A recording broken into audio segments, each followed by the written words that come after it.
Hellcat.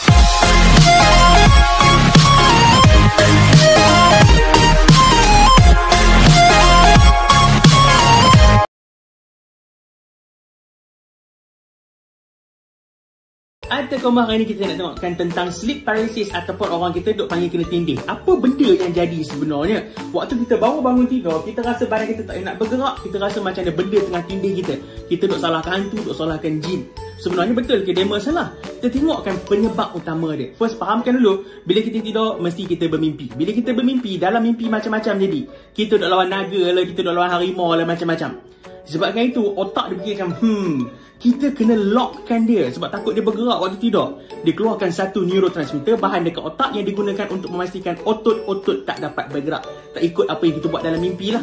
Ini untuk mengelakkan situasi yang tak kena. Contohnya orang yang tengah duk tengok TV, kita nak ambil tikam orang tu pula. Sleepwalking kita panggil.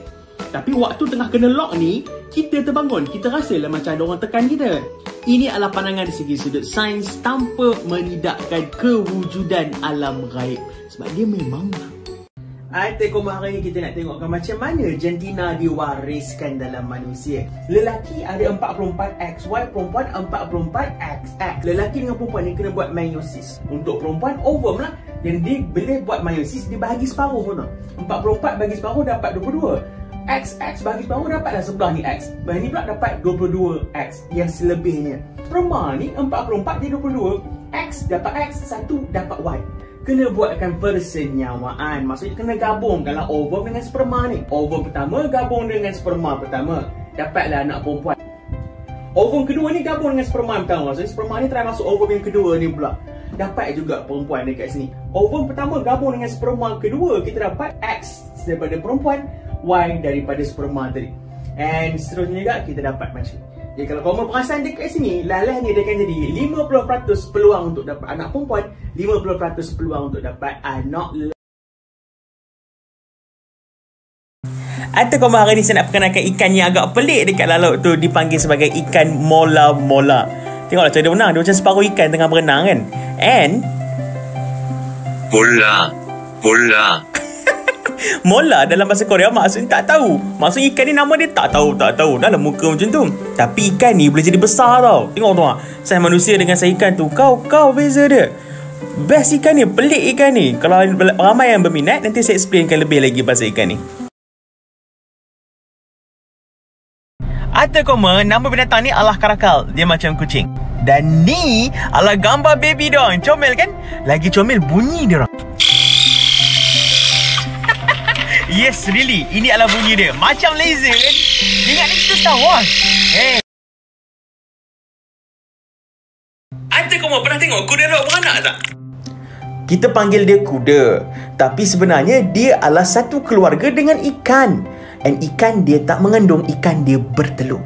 Dan memang jantan yang simpankan telur dalam kantong ni sampailah dia menetas. Bila dah menetas je, si jantan akan cakap, "Nyah kau dari sini." Ikut suka hati je buang anak macam tu. Hai, itu cara dia melahirkan anak. Dan itu memang si jantan, okay? Atau kau hari ni saya dapat tahu, kalau awak tulis pew dekat iMessage, PEW, and awak tekan send, and awak klik message tu, dia akan berjalan. Laser kan? Nak tengok laser sekali ya.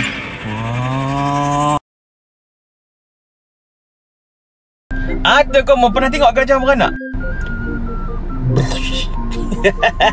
Dia main jatuh kan macam tu je. Dah dekat lereng bukit tergolek tu. Kadang cakap tergolek.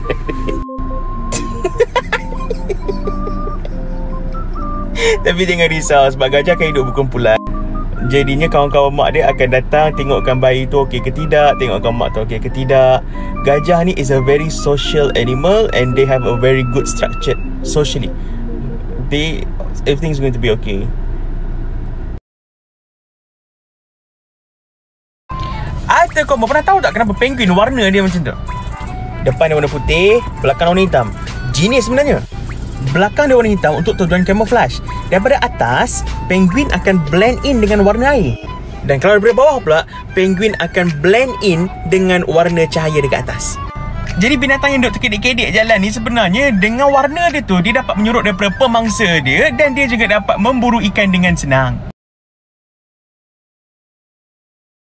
Artikel hari ini kita nak urut tentang kebolehan otak kita mengesan perubahan-perubahan kecil. Tengokkan gambar dekat atas. Like really tengok sekarang. You can pause if you want to. Dah tengok? Sekarang jom kita tukarkan gambar. Dah. Bagikan masa sikit. Tengok. Nampak tak perubahan apa dekat gambar ni berlaku? Kaktus, buku hilang dan juga cermin dia makin besar. Kepada yang dapat tahniah, kepada yang tak dapat, it's okay. Kita akan try ubahlah gambar ni lagi sekali. Tapi sebelum tu, hadamkan betul-betul gambar ni sebelum kita ubah. Kita bagi gelap kejap. And then, bam. Dapat tak tengok apa yang berubah? Sekarang ni, ambil masa awak untuk tengokkan perubahan dia. Digestkan betul-betul apa yang berubah. And kita letakkan cahaya. Ada spider tiba-tiba, kemudian ada kotak dekat atas almari. Sebenarnya inilah juga yang berlaku setiap hari dalam hidup kita. Kita berubah sikit-sikit, tapi kita tak perasan. Tapi the change is there. Keep on improving, okay? Tapi perasan tak? Baju saya dah lain sekarang daripada awal tadi. Artikel semua hari ni awak nak cakapkan pasal satu gua yang sangat menakutkan. Suspend kan? Nama gua ni adalah Gua Gomantung. Terletak dekat Malaysia. Lebih spesifik lagi dekat Sabah. Jadi apa ni yang scary sangat dengan gua ni? Sebab dalam gua ni ada banyak benda kelawarnya. Tapi ini bukan yang menakutkan. Kelawar tu bagus. Dia tolong dia bungakan pokok. It's a good thing sebenarnya. Tapi masalahnya bila ada banyak kelawar, banyaklah pula tak kelawarnya dekat bawah tu. Ya dah banyak kelawar. Tapi bukan ini yang menakutkan. Yang menakutkan adalah disebabkan tak kelawar ni, banyak binatang akan datang makan. Terutamanya lipas. Ya, dalam gua tu berjuta-juta lipas duduk dekat situ. Jangan zoom gambar. Bayangkan tengah jalan-jalan waktu dalam gua tu, waktu gelap tu, terpegang handrail dia, and handrail dia bergerak-gerak.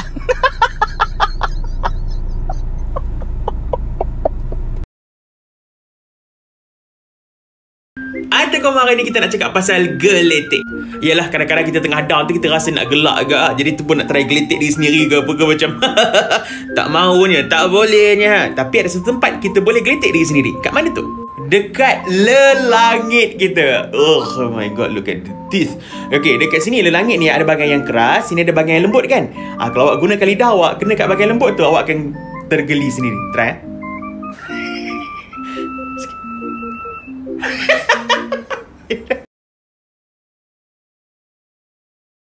Artikel hari ni kita nak tengokkan tentang macam mana nak tahu jantan ke betina ketang yang kita beli. You have to flip it over. Awak akan nampak dekat sini, kalau yang betina dia ada bulat dekat bawah dia tau, penutup dia tu. Jantan pula dia tajam macam tu. Senang sikit nak ingat kan. Mana lagi bagus nak beli? Yang betina ke yang jantan untuk kita masak? Bergantung kepada awak nak masak apa. Style ketam ni hidup Yang betina akan stop membesar bila dia dah boleh bertelur. Stop membesar bila dia dah boleh bertelur. Dia macam satu rap tu. Stop membesar bila dia bertelur.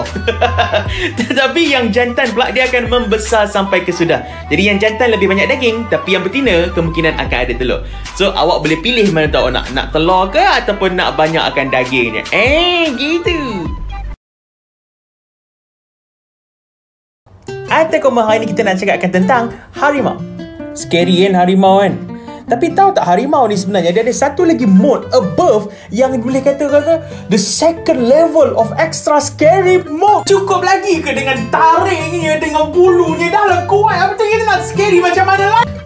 Minta maaf. Tapi harimau ni punya extra scary mode berkaitan dengan telinga dia. Nampak tak kat belakang telinga dia ada macam dot warna hitam, betul tak? Waktu dia minum, telinga dia akan terlipat ke belakang macam tu. Nampak tak tengah minum tu? Alah, cebet-cebet tu.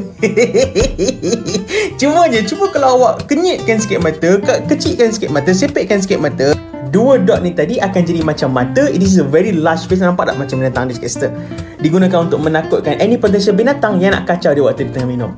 Basically maksudnya apa tau? Maksudnya, harimau ni waktu minum, dia rasa insecure. Sebab tu dia nak takut orang lain. Insecure aja pucik-pucik.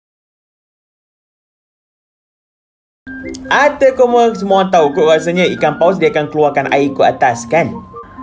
Ni pandangan atas ikan paus tu. Tengok tak? And tengok bentuk dia sebiji macam hidung kan. Sebab memang hidung ikan paus ni sebenarnya. Ikan paus ni hidung bukan dekat sini. Ikan paus ni dipindah ke atas. Dia nak memudahkan proses nak buang air lebih bila dia keluar daripada air. Ingat, dia memang guna paru-paru, jadi tak boleh ada air dekat dalam dia punya badan. Tapi bentuk macam hidung. Ada hidung tak kat atas. Come on ikan paus. Comel lah. Ada kau memandangkan kita baru berjaya puasa selama 1 bulan. Saya nak sembangkan tentang binatang yang boleh berpuasa selama 9 bulan. 9 bulan. Alright, tapi serius. Nama binatang ni adalah Alicia chlorotica. Indah sungguh nama binatang ni yang warnanya nampak macam ketupat. Macam mana dia boleh puasa selama 9 bulan? Binatang ni adalah sejenis lintah laut. Waktu baru lahir, warna dia macam ni je. Dia tak warna hijau macam tadi, betul tak?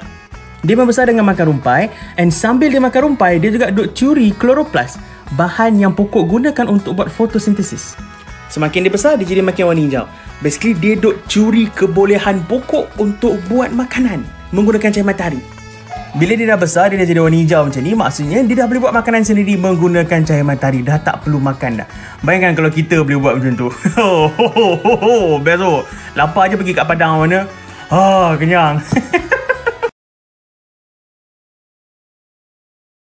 Ada koma hari ni awak nak cakapkan tentang buluh. Yalah, raya-raya ni duk teringat pasal lemang, kita duk teringat pasal buluh juga. Awak nak cakapkan pasal buluh yang paling besar dalam dunia. How big? This big. Ni orang manusia tu human yang duduk dekat sebelah pokok buluh ni, and dia tengah pegang dengan the hand. Like really besar. Wow. Can you imagine lemang yang kita boleh buat dengan buluh ni? Like, this is lemang biasa, okay? And this is lemang yang dibuat daripada buluh paling besar, Dendrocalamus giganteus. Tak ada dekat Malaysia. Sayang sekali. Ada koma hari ni kita nak tengok sama ada kucing ni sebenarnya dia aktif pada waktu siang ke pada waktu malam? Jawapan yang saya nak bagi ni berdasarkan sains. Tapi kalau macam kucing yang kita bela, dia akan ikut waktu tidur kita. Ataupun kalau dia macam tengah benci awak, dia akan tak tidur waktu awak tengah tidur supaya dia boleh cakap. Dan jawapannya adalah dua-dua tak aktif. Dia bukan siang, dia juga bukan malam. Dia adalah kategori crepuscular. Kejadian crepuscular ni maksudnya dia aktif pada waktu peralihan hari. Maksudnya waktu subuh ataupun waktu senja. Macam tu. Macam pelik kan, tak pernah dengar, betul tak? Sebenarnya banyak aja binatang yang aktif pada waktu peralihan ni. Peralihan iqbal.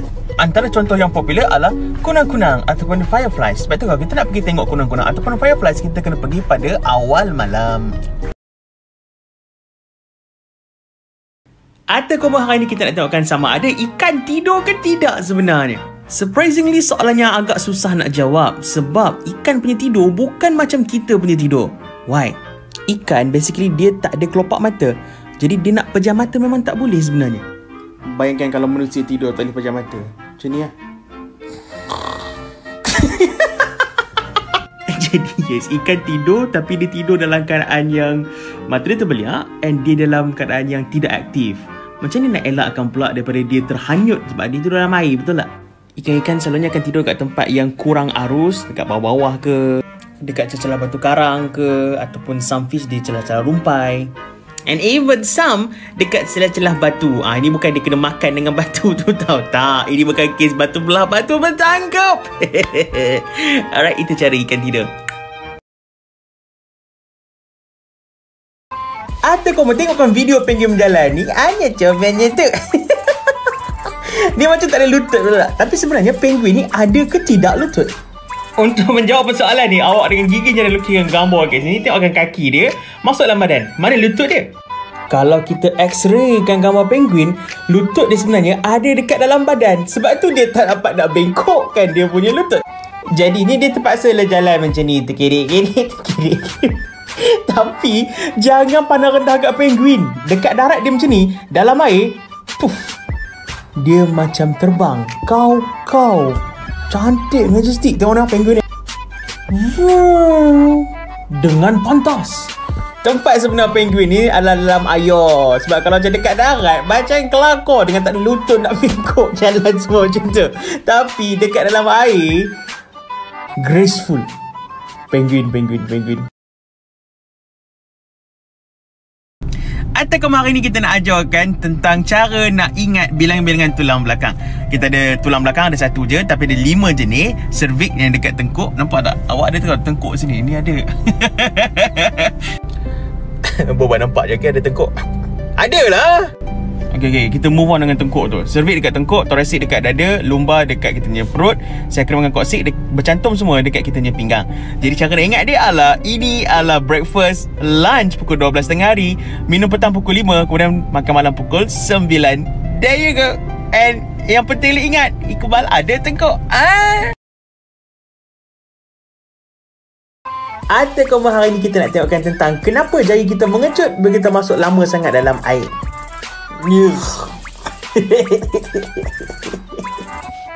Main kalau kita pegang dia macam oh my god. Kalau difikir-fikir kan sebenarnya pelik. Sebab kalau masuk dalam air mestilah dia mengembang tu lah. Ingat tak mainan yang kita main waktu kecil-kecil dulu? Kan? Kau mesti ingat kan? Sebab kalau kau tak ingat maksud saya tua sangat. Ada juga bentuk buaya. Masuk buaya kecil keluar jadi besar. Logik lah. Masuk dalam air, air menyerap masuk, dia mengembang. Tapi kenapa tangan dengan kaki kita mengecut? Ini semua adalah sebab otak kita nak lindung diri kita sebenarnya. Yeay, dia sayang kita. Ataupun mungkin sebenarnya dia pandang rendah. Dia macam, dia ni dah duduk dalam air ni. Kalau aku biar dia mau jatuh dia dalam air ni agaknya. Which is genius sebenarnya. Sebab bila kita duduk lama sangat dalam air, bila tangan kita mengecut, kita punya ada grooves, betul tak? Ada macam alur-alur kat situ. Sama macam konsep tayar, bila ada alur ni, dia akan ketepikan air. So tangan ni masih ada grip dengan permukaan. So kita tak licin.